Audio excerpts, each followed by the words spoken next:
earlier this week, there was an article that came out on NFL.com, and it was titled, and I want to make this very clear, it was written by Matt Okada.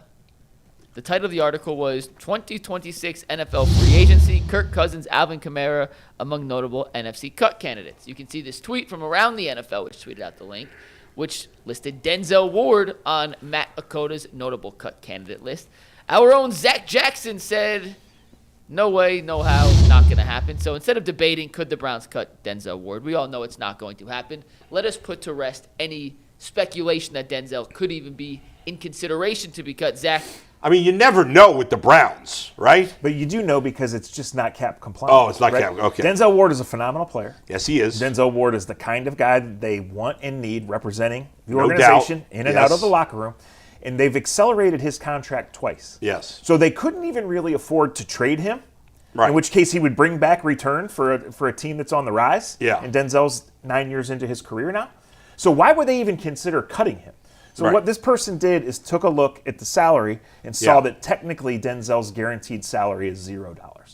But the Browns' cap commitments, as we just went over, because of money they've accelerated, are huge. So it would be to even trade Denzel, they would take a more than $10 million dead cap hit. Right. And they don't want to trade Denzel. No, and they're in no position to trade Denzel. So why would they cut Denzel? Yeah, this was a poor job by this guy. He didn't know what he was doing.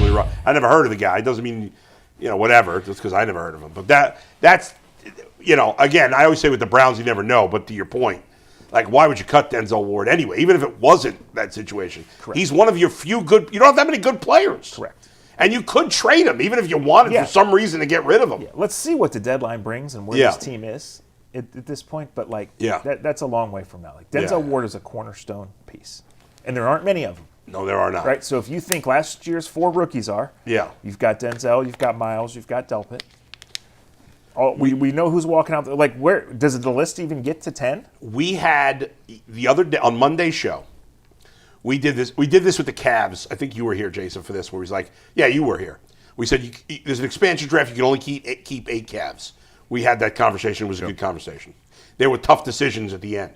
For the Browns, a roster much bigger than the Cavs, we did the same number, 8, and I had 7 to me that were obvious. Well, 6 that were obvious. Ward, Myles Garrett, the 4 rookies from last year, and I said Delpit as the 7th guy. For 8, even though I'm not a Shadorian, I said the rest of the team stinks. I'll keep Shador on the off chance that he could be the starter. Mm-hmm. Jay was apoplectic about this. He was like, but they got a great punter, and I'm like, at least the punter's a free agent too, by the way. Oh, he is. We didn't even discuss that. But his 8th guy was J.O.K., which makes no sense because I think the guy's never going to play. Right. He's not. But anyway, the point was that even though I think there's maybe a 25% chance Shador Sanders is going to be a good enough starter in the league, I said, all right, I'll keep him because, what do I need to keep the punter? Do I need to keep mediocre player somewhere else? I'll take a chance, even if it's a small chance, on a quarterback. That's how bad the roster is. Yeah. So why would you cut one of the few good players on this team? It makes 0 sense. Makes 0 sense. Yeah. I mean, Denzel is like a legit top 5 corner. Yeah. It has been for a long time. Yeah.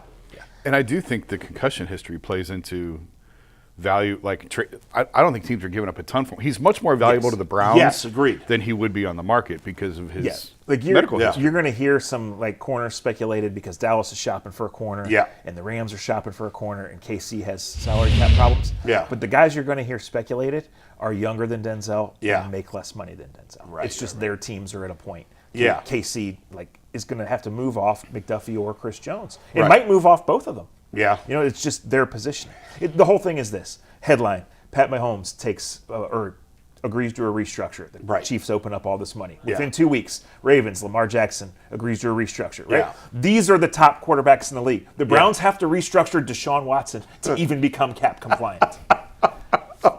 It's embarrassing. It is. Yeah. I mean, that's crazy. And that'll still be a problem for, 3 more years with Deshaun? Right now, as it stands, he'll be cut.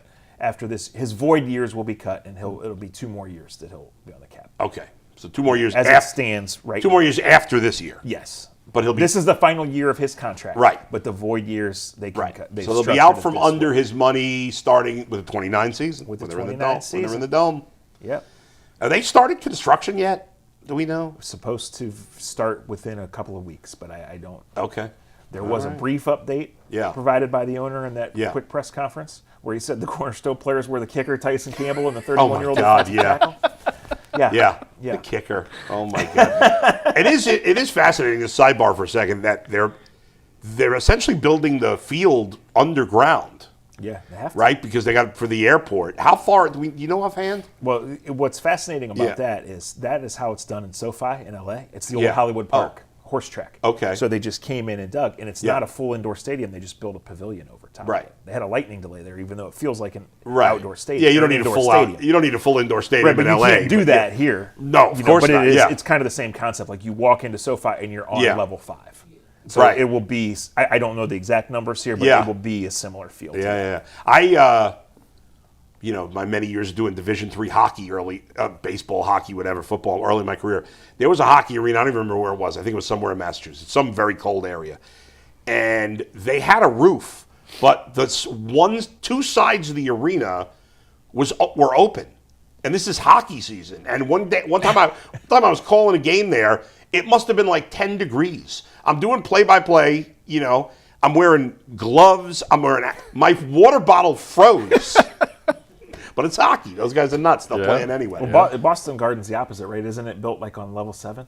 There's a train station. Oh, really? And then the garden. I don't think I've actually been to Boston Garden. Do I have that right, or am I thinking of another? Madison Square Garden is like that. Madison Square Garden, yes. Right. The train station is underneath. Yeah. Yeah, and the floor is on level.